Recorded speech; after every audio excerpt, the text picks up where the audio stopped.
Rebonjour à tous. Alors, on se retrouve pour un sujet intéressant tout de suite, parce qu'on va voir comment une marketplace qui est à la base, et on l'entend souvent là pour justement disrupter le commerce physique, comment cette marketplace pourrait aujourd'hui justement défendre le modèle du retail physique. Alors, ça va être une super intervention avec Eddy de chez Label AE, qui est le fondateur de chez Label AE. Donc Eddy, je vais te laisser un petit peu la parole. Tu vas justement un peu nous présenter qu'est-ce que Labella est et puis et pourquoi tu défends le modèle du retail physique. Et puis sur les 10-15 dernières minutes, on fera un petit échange questions-réponses. Ok? Parfait, merci. Bonjour. Euh, D'abord, je vais me présenter et présenter un peu mon cursus et comment je suis arrivé à créer cette plateforme Labelae.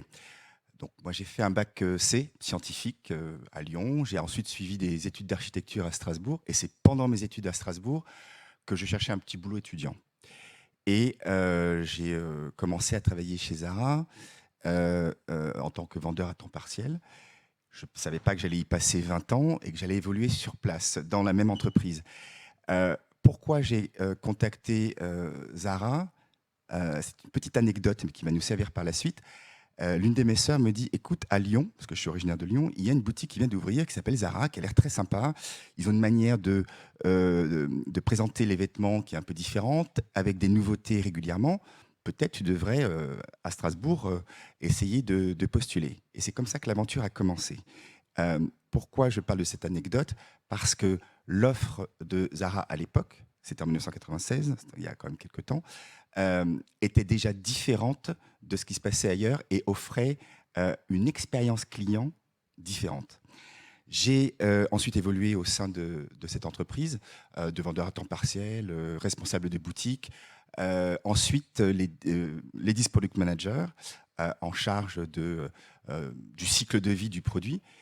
Et j'ai, sur les 10 dernières années, été directeur retail international, en charge essentiellement du Moyen-Orient, ce qu'on appelle le MENA, Nord-Afrique, Moyen-Orient, et quelques spots en Europe, Islande, Finlande, Chypre, Malte, et ensuite de l'Algérie à l'Arabie Saoudite, en passant par le Koweït, Israël et l'Afrique du Sud.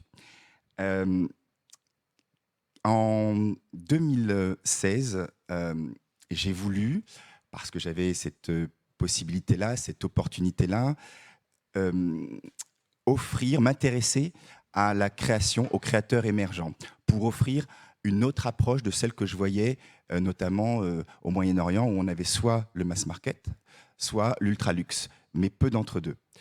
Et l'idée de créer une plateforme qui réunit des créateurs qui utilisent des savoir-faire de différentes parties du monde est née à ce moment-là.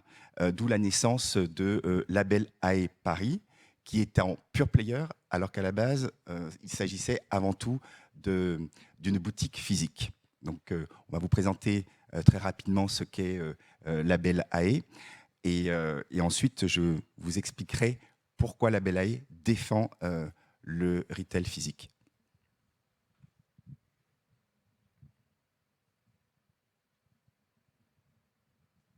Ça arrive tout de suite.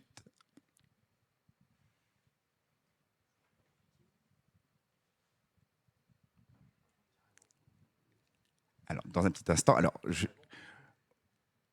voilà, des petits aléas techniques, mais ce qui peut arriver. Donc, la volonté de créer une plateforme sur Internet est née à force d'observation et en créant cette entreprise qui, au départ, devait être une entreprise uniquement en physique. Alors, je vous laisse regarder la présentation.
Alors voilà, cette aventure-là, elle a commencé au départ dans ma tête pour être une aventure en physique. Mais très rapidement, je me suis rendu compte qu'il fallait absolument avoir un site.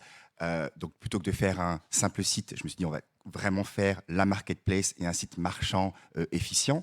Et je me suis retrouvé tout d'un coup en pure player.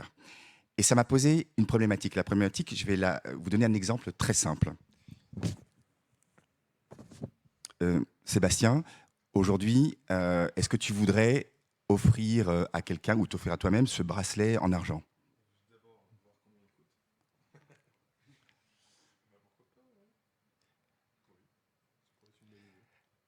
Alors, c'est un petit exemple, mais Sébastien m'a parlé du prix. L'information en pure player, on peut la voir.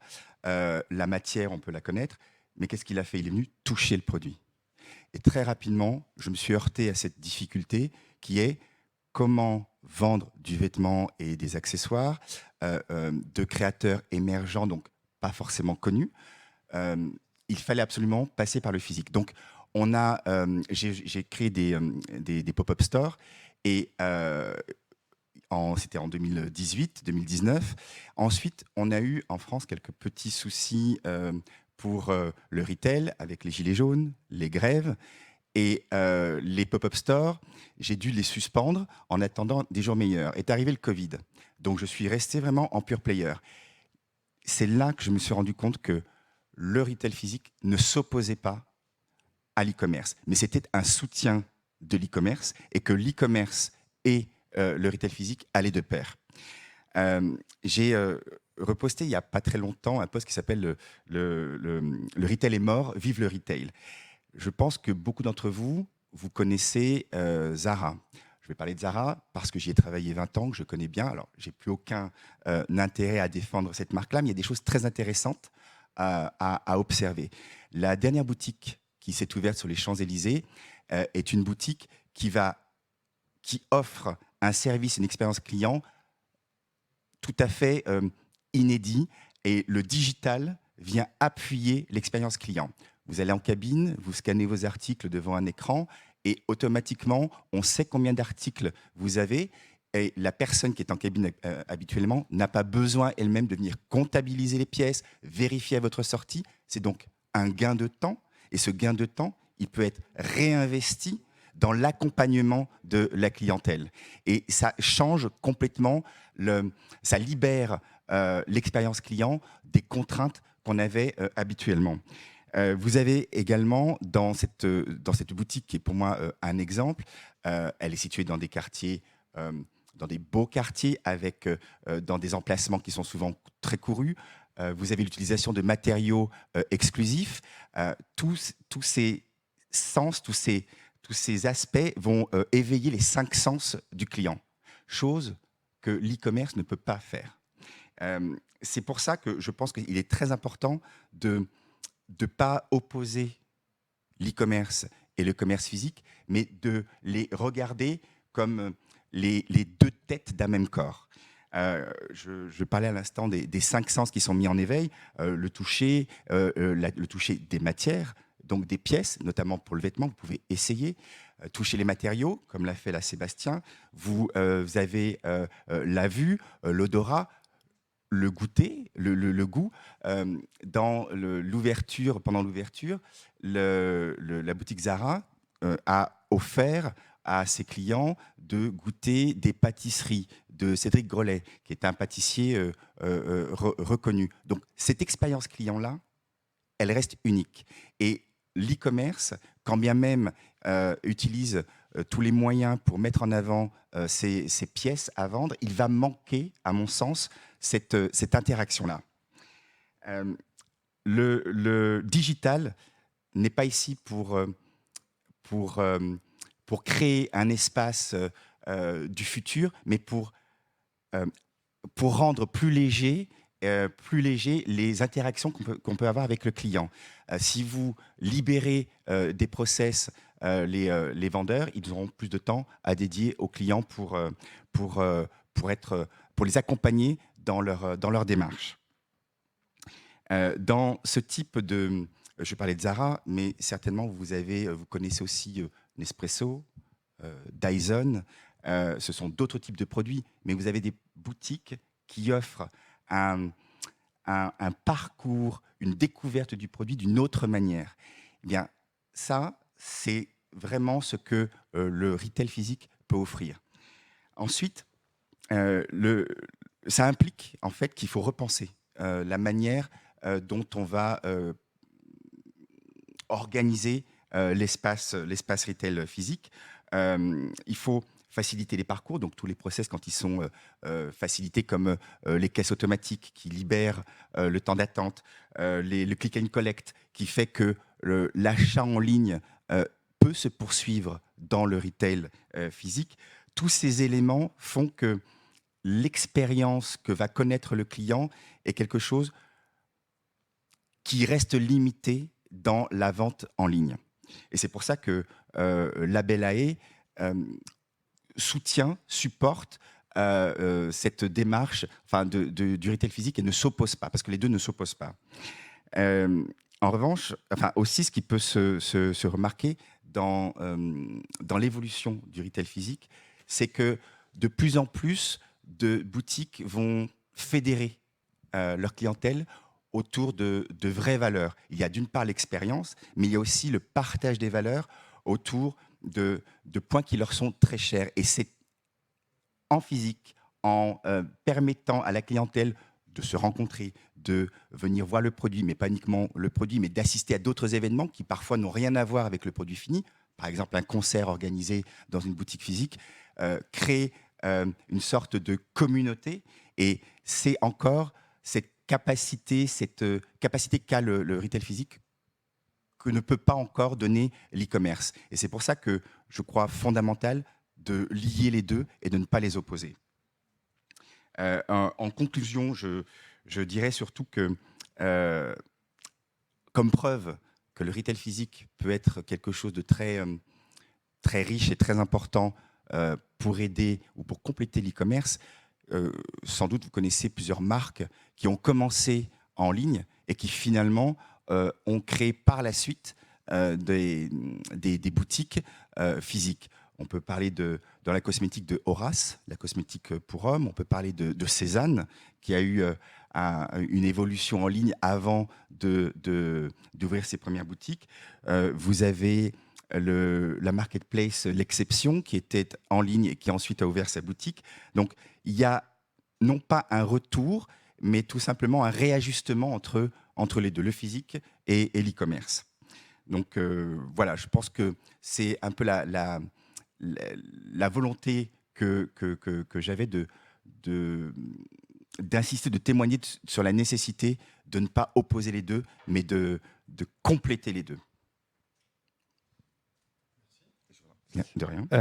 Et du coup, il y a une question qui me vient tout de suite en tête, c'est du coup comment Labelae soutient ces commerces physiques, parce qu'elles en ont besoin pour beaucoup, surtout les commerces de créateurs. Comment vous faites la passerelle finalement entre le digital et le physique?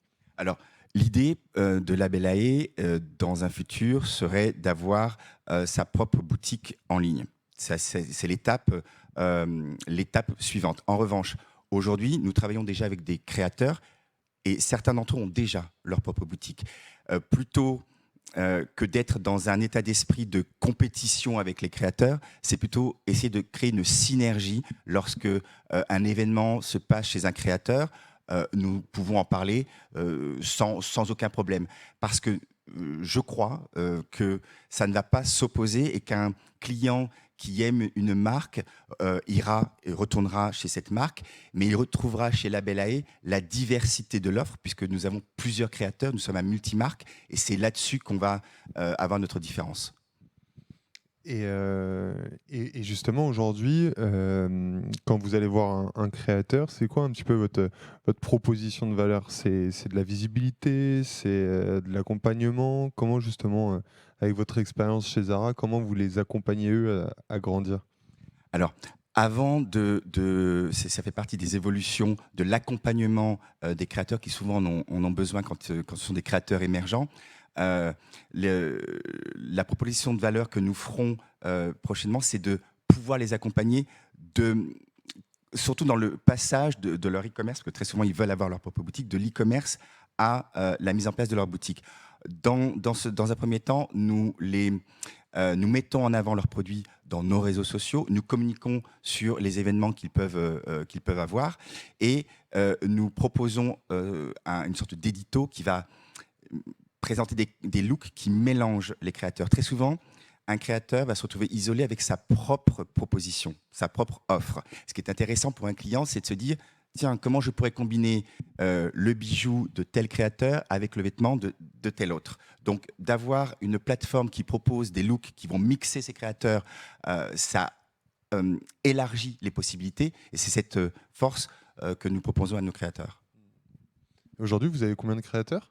On est à une trentaine de créateurs et nous continuons de sélectionner. Alors la sélection prend du temps parce que c'est pour nous très important d'avoir quelque chose qui nous ressemble, quelque chose auquel on croit. Et il y a certains critères. Alors il n'y a pas que l'éco-responsabilité, c'est un critère, mais ce n'est pas uniquement ça.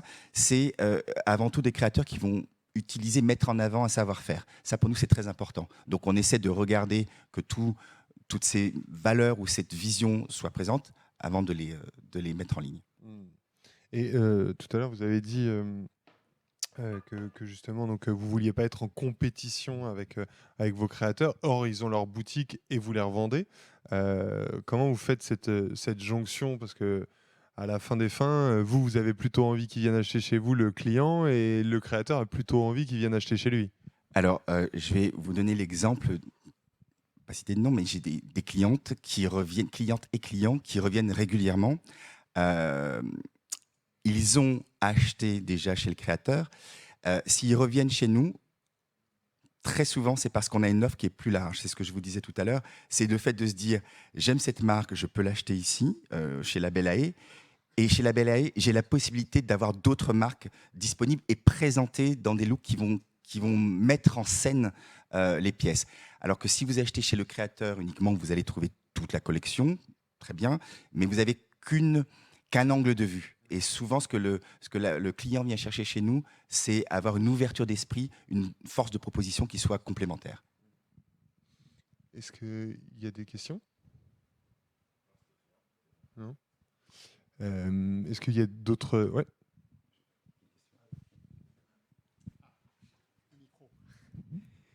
Oui, j'avais peut-être une question sur le budget. Quand on crée des pop-up stores, du coup, c'est des stores qui existent déjà.